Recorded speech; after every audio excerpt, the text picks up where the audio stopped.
Hello, we have come to the third segment and the final part for the discussion about transmedicalists.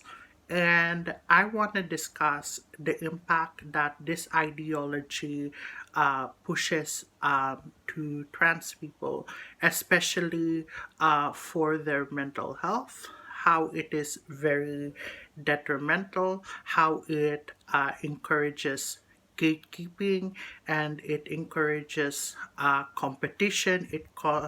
It encourages harassment, and individuals like Blair White and Calvin Gara really emphasize this bullying, gatekeeping culture, which allow cis people to defend the right and honor of binary trans people over these so-called transgenders when in fact they are bullies, and often they don't understand the consequence of their actions when non-binary and trans people who don't fit their definition in the trans medicalists are literally bullied. It's just like the attitudes of fat phobia, how, oh, like I'm only caring about your health. But what about the mental health of like calling someone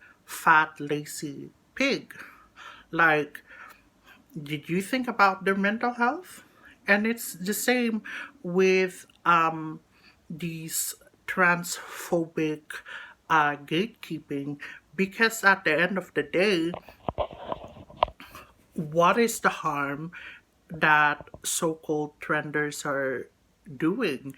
Like when it is these conservative sellouts and these really ignorant cis people, which are resulting in the harm for trans people. And before I forget, like they like to deny that transphobia isn't a thing that contributes to dysphoria. So, dysphoria is um, a condition that happens as a result of exposure to transphobia.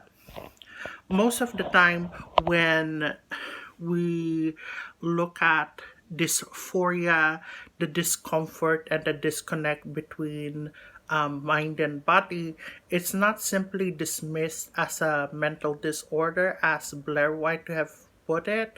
Like, because if you really logically and critically try to dissect it, there will be arguments.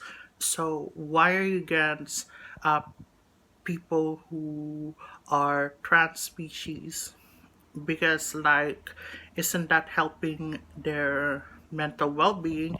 And people think that trans people are delusional, because what is the purpose of calling us by our pronouns when you don't think that we are a legitimate identity, legitimate human beings with a different experience of our gender?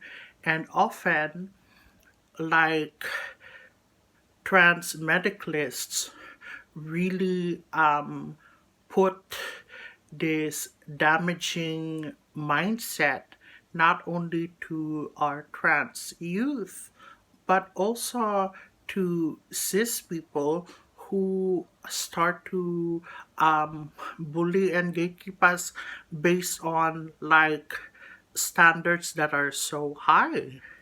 And like, if you're like you're a cis woman and you don't get held into those high standards of looking like a fucking like fashion model, and you recognize it's harmful, then why are you in agreement with these trans medicalists? It doesn't make any sense.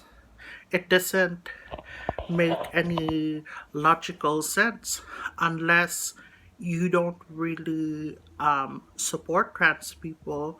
You want to demonize trans people. You want to demonize non binary people. And the results of the transmedicalist ideology is very harmful to mental health.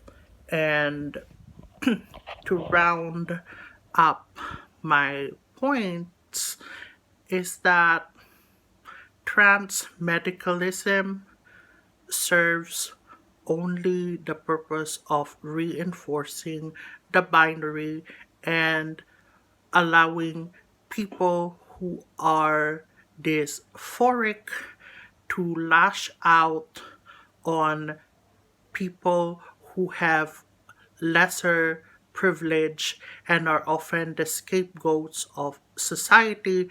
Because I'll ask you this question, trans medicalists, trans people, like, why aren't you going for cisgender people? Why are you like attacking low lying fruit? Like, that is not the cause for the non acceptance in society. It is cisgender people themselves who really need to take a hard look in the mirror and recognize what they're doing, and sucking up to cisgender people. Oh, I want to be normal like that, like that. You're shit. And people who believe in this transmedicalist identity, you're toxic.